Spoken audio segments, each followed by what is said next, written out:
I did numerous shows and also did a number of truths, long truths, and I think pretty poignant truths. No, I was very active over the weekend. They also knew I went out to visit some people at the club that I own, pretty nearby on the Potomac River. And no, I've been very active actually over the weekend. I didn't hear that one. That's pretty serious stuff. I'm glad it's well, it's fake news. You know, it's just it's so fake. That's why the media has so little credibility. I knew they were saying, like, is he okay? How's he feeling? What's wrong? I said, I just left. And it's also sort of a longer weekend, you know, it's Labor Day weekend. So I would say a lot of people know I was very active this Labor Day. I had heard that, but I didn't hear it to that extent. Go ahead, Peter. Something else. We know that this country has a huge problem with school shootings. You've said that you're open to sending the National Guard pretty much anywhere. Would you ever consider sending an armed National Guardsman to every school? Well, we have a big problem with school shooting, but we also have thousands and thousands of schools that run perfectly. You know, they talk about you can do things construction-wise, and that's really, I think nobody knows more about construction than me. You can build the construction doors. You can build what they call safety doors, where they lock on the outside, the inside, and every place else. Well, but if one of these lunatics happens to get through, then the police can't get in. Then they're looking for keys all over the place, and it takes a lot of disadvantages to doing, spending billions and billions of dollars and actually making it safer in some way for some of these lunatics that we're dealing with. But I don't think so. I've thrown out the concept. We have great teachers that love our children. The parents love the children. Teachers love the children too. And if you took a small percentage of those teachers that were in the military, that were distinguished in the military, that were in the National Guard, et cetera, and you let them carry. That's something that a lot of people like. I sort of liked it. It'd have to be studied, but they're trained. They know.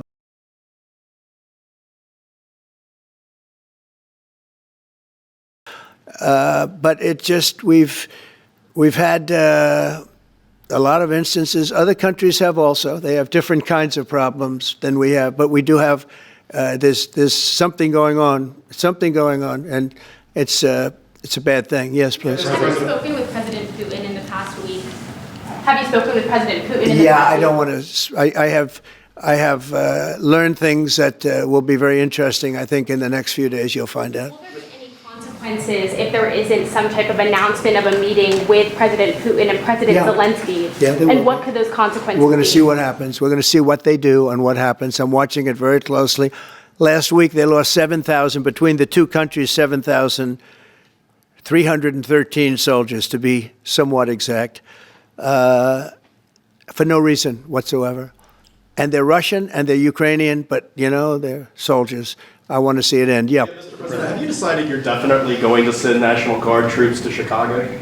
I didn't say when, but the answer is, look, Chicago's very interesting because I watched Pritzker get up and say we don't need help, we're safe. But 2 weeks ago, they had 6 people murdered, and they had 24 people hit by bullets.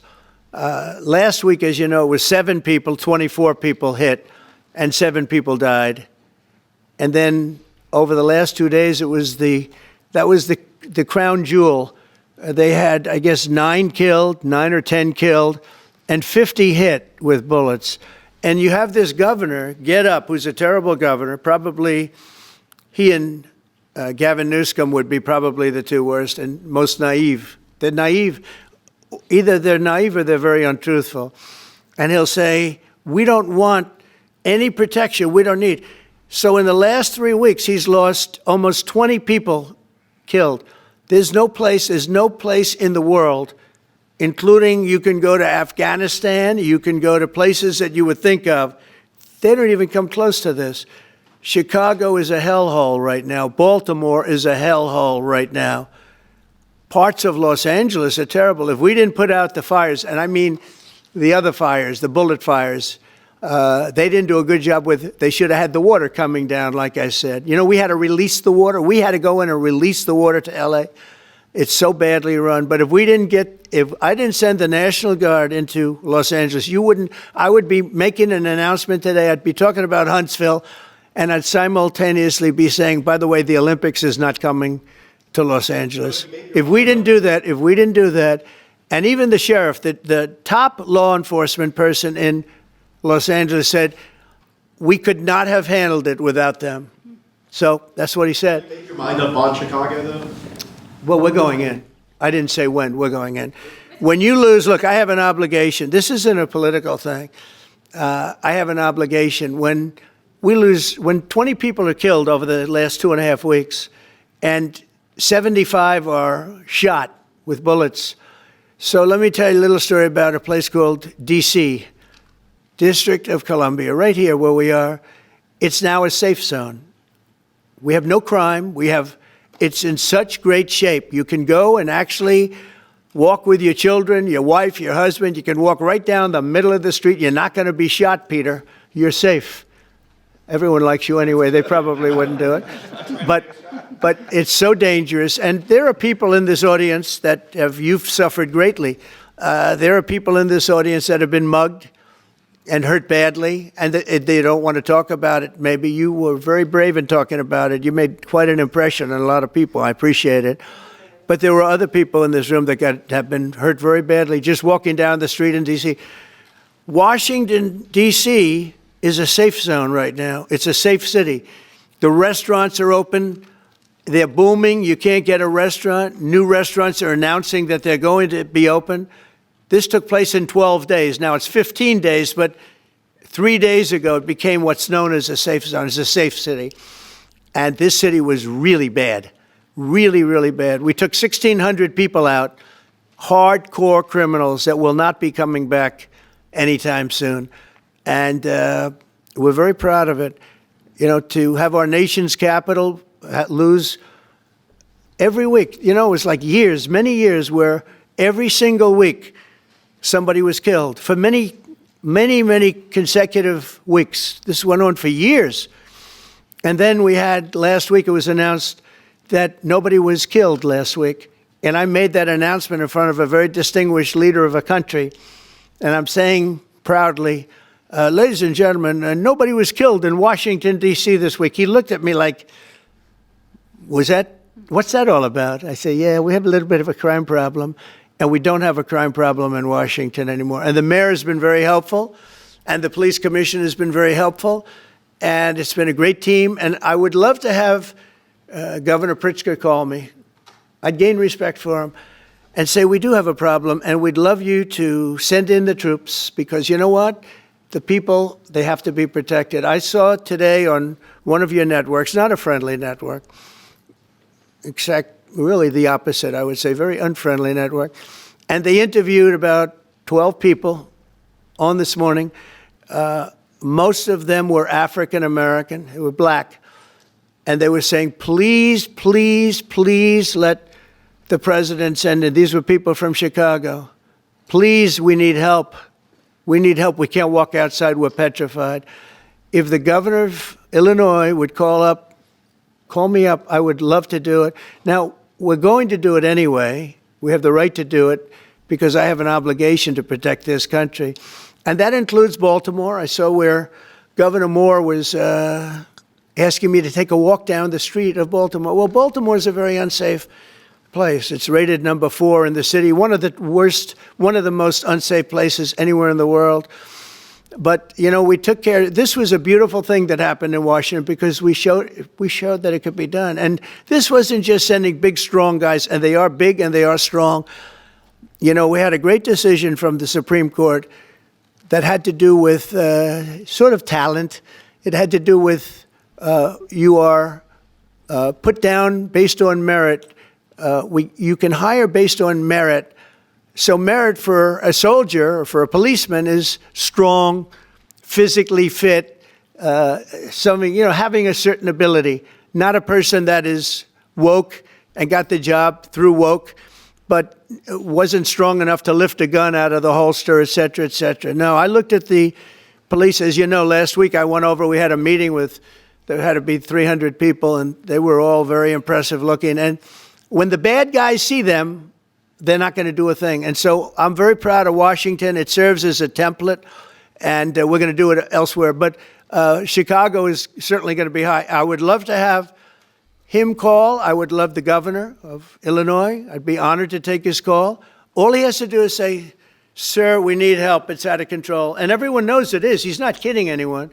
I would love to have, I would say, Governor Moore call, because I watched him over the weekend trying to explain that Baltimore, what they need is housing.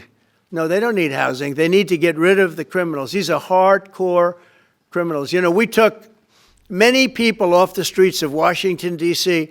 They're hardcore. They're not going to be good. In 10 years, in 20 years, in 2 years, they're going to be criminals. They were born to be criminals, frankly. They were born to be criminals, and they're tough and mean, and they'll cut your throat, and they won't even think about it the next day. They won't even remember that they did it. And we're not going to have those people. Washington, D.C. is now a safe zone. It's a safe place. And you can walk, Katie, you can walk right down the street with, by the way, one of the biggest human beings I've ever seen, which is her husband. He was a football player for like 11 years in the NFL. He's a big person. But big doesn't mean anything when they have guns and when they have knives and everything else that they have, right? But you can walk right down the street, even by yourself, and you're totally safe. Washington, D.C. is a great thing. Yes, ma'am, please. Mr. President, as you're calling on Democratic leaders across the country to work with you on crime, do you see your efforts here in D.C., including, for example, working with Mayor Bowser here as a model for bringing more bipartisanship in matters not only with crime, but also issues that matter to everyday American people's lives? So Mayor Bowser's been great. She could have taken the thing, oh, well, and then after I clean it up, they'll take credit for it. You know what they do is they take credit. Like, we cleaned up Los Angeles. We did a great job there. And it was overwhelming what was going on. And again, the police chief made a statement that we could not have done, there's no way they could handle it. You saw what was happening out there. It was going to be a disaster. We stopped it cold. If we didn't do that, would have been a very sad day. And, you know, remember, we have the Olympics, we have the World Cup, we have all these things coming, and we have 250, all of these things coming. But I watched Newsom get up and say he's doing a great, he's not, we're the ones that did it, and that's okay, whatever it takes. But the main thing is, but he got up and said, we did it. Well, he didn't want us there, and he's going to need us again because it's starting to form again. I see it. It's starting to form again. You know, we have to maintain. It's like maintenance on an airplane. You can buy it, but you have to maintain it. And if you don't maintain it, a good plane becomes very unsafe very quickly.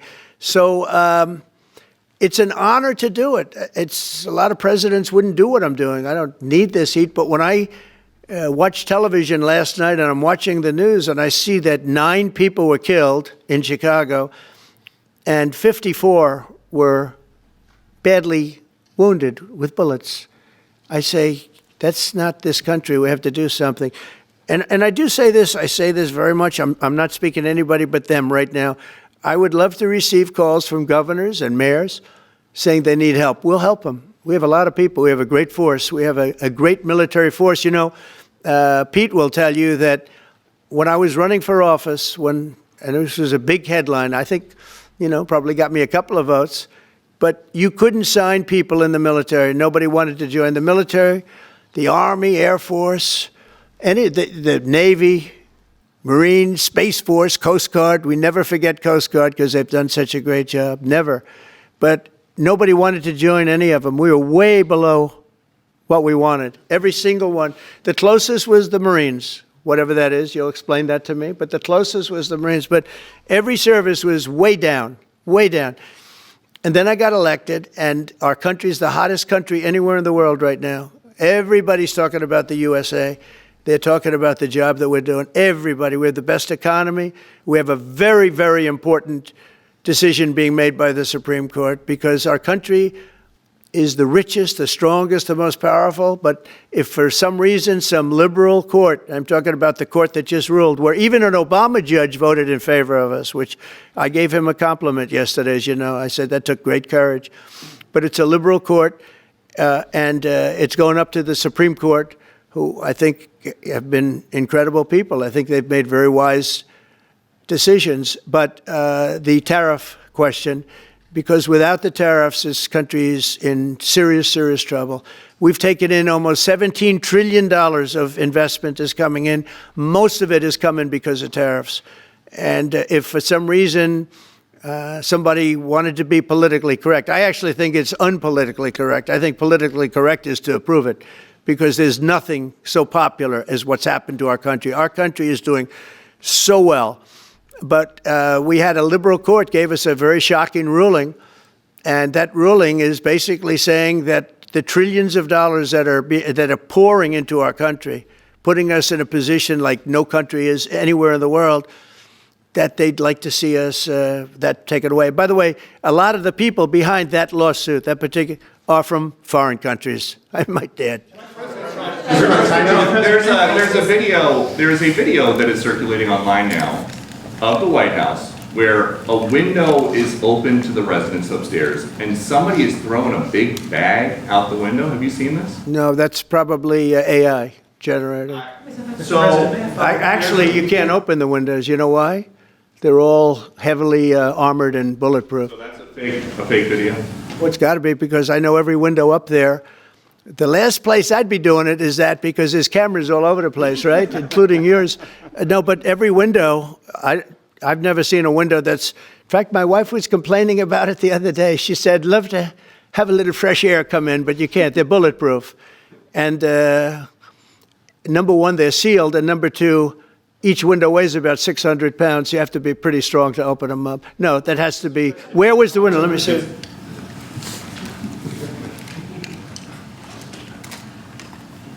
Maybe from the renovations? Which is the window? It looks like this is on the 15th Street side, I think. Yeah. So right here. Yeah, those windows are sealed. Those windows they're all sealed. You can't open them. What you were saying regarding the federal. It's the kind of thing they do. And one of the problems we have with AI, it's both good and bad. If something happens really bad, just blame AI. But also they create things, you know, it works both ways.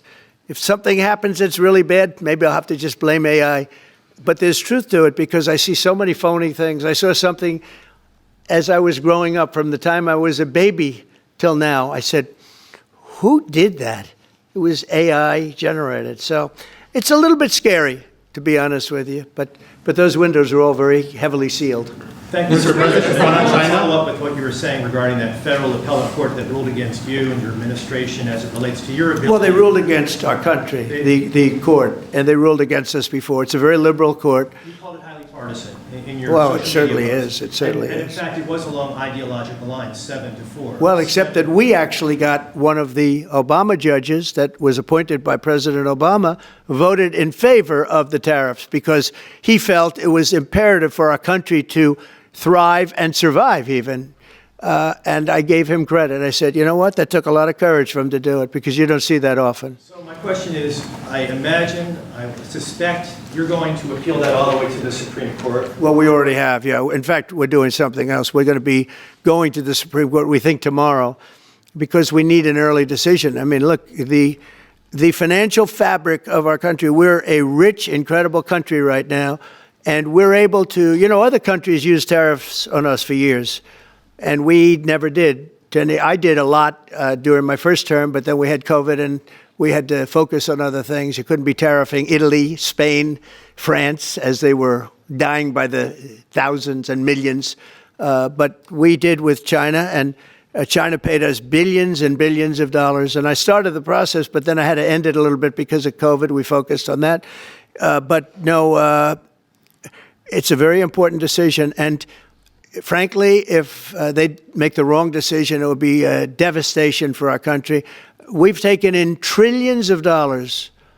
And by the way, all these countries signed agreements, as an example. They're all happy. Everybody's happy. But some whack job put in a lawsuit. It went before a very liberal court, and the liberal court ruled, it was 11, they ruled 7-4, with one of the most liberal of them all voting in our favor, because they're patriots. I think I give tremendous credit to that judge. And now it's going to the Supreme Court. Now we're going to be asking for early admittance. We're going tomorrow, and we're going to ask for an expedited ruling, because When you look at the stock market's down today, the stock market's down because of that, because the stock market needs the tariffs. They want the tariffs. If you look at AI, all of those, all of that money that's going to be invested, trillions and trillions of dollars, the biggest thing, bigger than the internet, I suspect. It's the internet plus 3 or 4 other things combined. We are leading very substantially with AI. We're leading because of tariffs. We're leading because of talent, and this is where they'd like to be. But without the tariffs, we wouldn't have a chance because we wouldn't be able to protect those investments of the companies coming in. So if you took away tariffs, we could end up being a third world country. That's how big the ruling. So we're asking for an expedited ruling. As a backstop to that president, you have a Republican-controlled Congress. You control the House. You control the Senate. Yeah, but we don't have 60 votes. We don't have 60 votes. I'd love to do that. Oh, if we had 60 senators, if we got the 60 votes, we would get them. But we need 60 votes, and we need a certain number in the House. I think we'd get, I don't know, we have about 5 of them here. Would everybody agree with me on tariffs? Without tariffs, we're a different country. We have taken in so much money. And here's the thing. We signed a deal with Japan. They're paying us hundreds of billions of dollars. We signed a deal with South Korea. We signed a deal with the European Union. We signed a deal with Europe. And those countries are paying us $950 billion. And they're happy about it. They're okay. As one of them said, it's amazing that we got away with it so long. One of my friends, a leader of one of the countries, and they're fine with it. They all signed. If that ruling ever went against us, I guess we'd have to give back hundreds of billions. We would have to give trillions and trillions of dollars back to countries that have been ripping us off for the last 35 years. And I can't imagine it happening. On a legal basis, they have no legal basis whatsoever. But on a common sense basis, it would destroy America. Okay. You talked about controlling the sky. On Sunday, the satellite signal of Ursula von der Leyen's plane was alleged. With Ursula? Well, she had an interesting event. She's a tremendous woman. And so what are you asking me about her? NATO is concerned about it, about this. Sure, NATO is concerned about it. Well, nobody knows where it came from, but they did take away her ability to use a phone. Sometimes that's a good thing. Sometimes that could happen to me. I'd be very happy. Mr. President, reducing the tariffs on India from 50%. What does that mean? Are you considering taking away some of the tariffs that you've imposed on India? No, we get along with India very well. But India has, you have to understand, for many years it was a one-sided relationship. Only now since I came along, and because of the power that we have with tariffs, India was charging us tremendous tariffs, about the highest in the world. They were about the highest in the world, number one. And we therefore weren't doing much business with India, but they were doing business with us because we weren't charging them. Foolishly, we weren't charging them. So they would send in massive, everything they made, they'd send it in, pour it into our country. Therefore, it wouldn't be made here, which is a negative. But we would not send in anything because they were charging us 100% tariffs. And, I'll give you an example, Harley Davidson.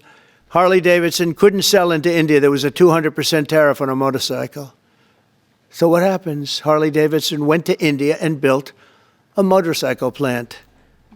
And now they don't have to pay tariffs. Same thing as us. So what we're doing is literally thousands of companies are coming into the U.S., car companies, AI, but, more traditionally, car companies. We have so many car company factories under construction or being designed right now. And they're coming from China, they're coming from Mexico, I must tell you, and they're coming from Canada, a lot of them coming from Canada. But they're coming into our country because they want to build here. And they want to build here for 2 reasons. Number one, they'd like to be here. And number 2, the tariffs are protecting them. And number 3, they want to avoid paying tariffs. When they build their cars here, they don't have any tariffs to pay.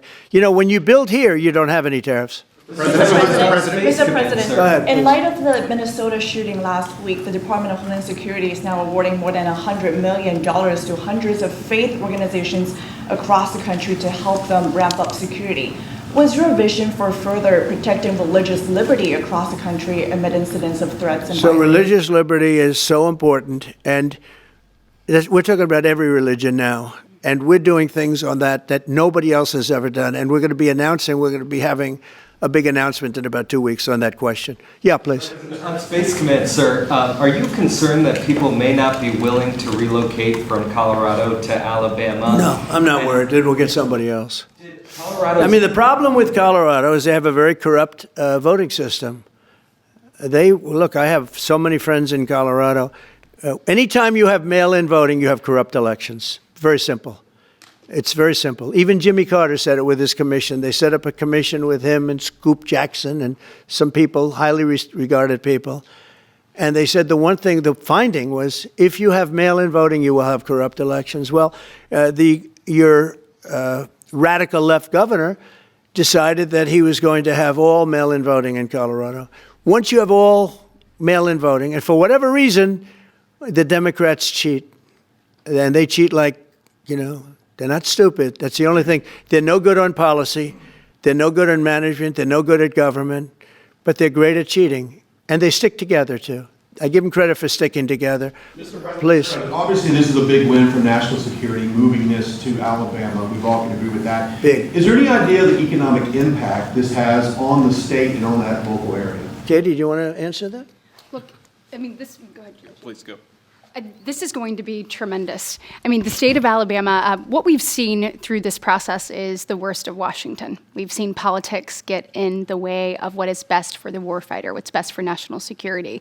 And the state of Alabama is about to show the country the best among us. So we know the economic impact is going to be tremendous. There at Redstone Arsenal, we're proud to house everything from the FBI to headquarters there for material command to a number of things. We obviously have NASA with Marshall Space Flight Center, and so this naturally fits within. When you look at the decision matrix that they placed in front of us, that's why we ranked so high, is because we have the resources necessary and the ability to build out quickly to meet the needs in front of us. As far as economic impact, it would be tremendous. Does anybody have an exact number?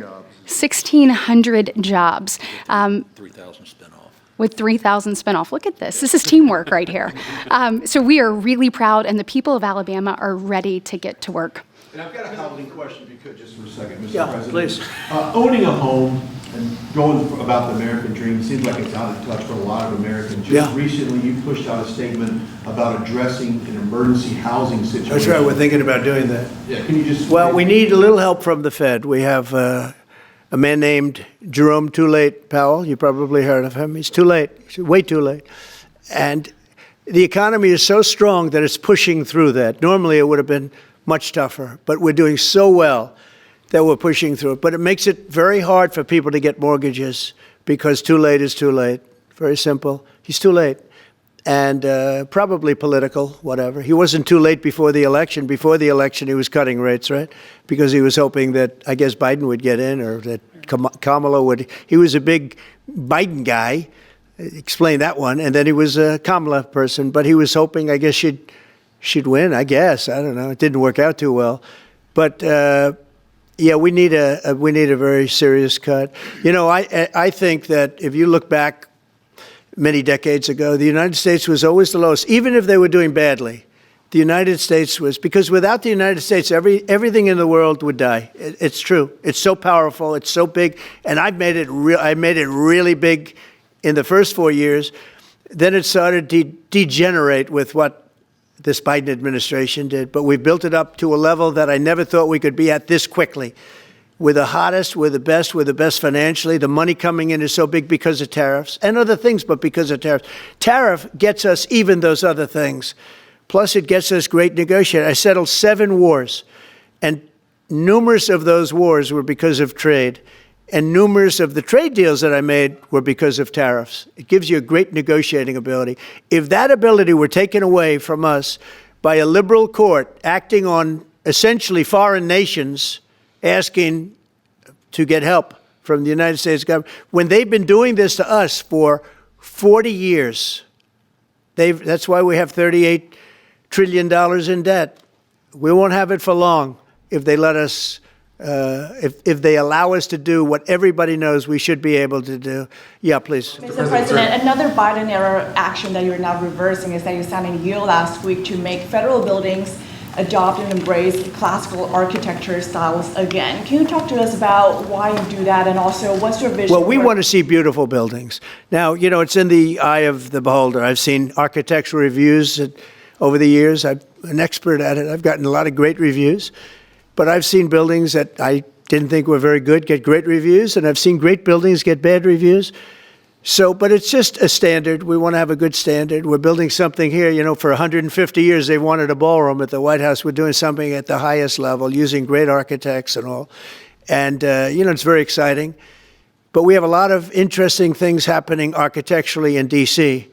And D.C. is like a different place. And, you know, even the contractor said, sir, we walked down today, we feel like much safer. It's like a different place. Washington, D.C. is great. Now, we're going to also beautify it. We're going to put a topping on the roads. We're not going to rip them apart and take 4 years to build a road that was exactly the same by the time you build it. But we're going to put toppings. We're going to put new medians in. We're going to get the graffiti off. We're going to put tiles up in the tunnels where the tiles are missing. We'll do the whole tunnel instead of, you know, a little area where you see new tiles, old tiles that never look too good, but they could use it. You know, they've been up for 50 years. They've served their duty. But we're going to make this within about a 20-mile radius from the White House. We're going to have this place spick and span. It's going to be crime-free, and it's going to be spick and span. It's going to be, you'll be proud of Washington again. Go ahead, please. Sir, China's having a massive military parade that President Putin and Kim Jong-un will be attending. Do you interpret that as a challenge to this? And are you concerned at all about those countries trying to be some sort of counterweight? Not at all. China needs us, and I have a very good relationship with President Xi, as you know, but China needs us much more than we need them. No, I don't see that at all, no.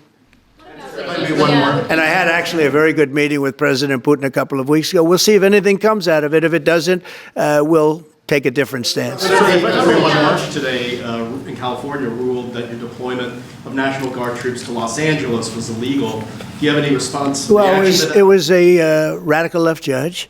But very importantly, what did you not tell me in that question or statement that you made? Pretty much of a statement, I think. Well, I was asking for your response. No, you didn't say what the judge said, though. The judge said, but you can leave the 300 people that you already have in place. They can continue to be in place. That's all we need. But why didn't you put that as part of your statement? Because the same judge ruled exactly as you said, except the judge said that you can leave the 300 people that you already have in place. They can stay, they can remain, they can do what they have to do. Thank you very much, everybody. We appreciate it. Thank you. Thank you. Thank you very much. Thank you, guys. Thank you, press. Thank you. Thank you. Let's head out. Let's go, guys. Thank you. Thank you, press. Thanks, guys. Let's go. Let's go. Keep going. Thanks, guys. Thank you,